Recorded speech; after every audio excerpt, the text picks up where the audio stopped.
ঝিকরগাছা উপজেলা বিএনপি কর্তৃক আয়োজিত আজকের এই জনসভার সম্মানীয় সভাপতি ঝিকরগাছা উপজেলা বিএনপি নির্বাচিত হবে মধ্য জেলা এটিভু উপস্থিত আছে ঝিকরগাছা উপজেলা বিএনপির যুগ্ম আহ্বায়ক বড়ভাই ইন্ডিয়ান সমাজ নিপুর ও সামনে উপস্থিত বহুদল গণতন্ত্রের প্রবক্তা শহীদ রাষ্ট্রপতি জিয়া রহমানের আদর্শ সৈনিকরা সবাইকে জানাই আমার প্রান্তীয় সংগঠন বাংলাদেশ জাতীয়তাবাদী স্বেচ্ছাসেবক দলের পক্ষ থেকে রক্তিম শুভেচ্ছা বিপ্লবী অভিনন্দন।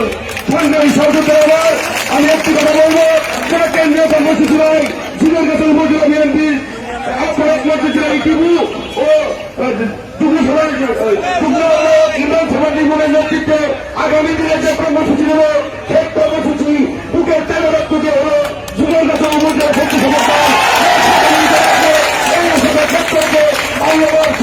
বক্তব্য শেষ করছি। জিন্দাবাদ বাংলাদেশ জাতীয়তাবাদী স্বেচ্ছাসেবক দল, জিন্দাবাদ শহীদ জিয়া অমর, জিন্দাবাদ আমার নেতা পরিবেশ অমর, নন্দিত জিন্দাবাদ। সবাইকে ধন্যবাদ।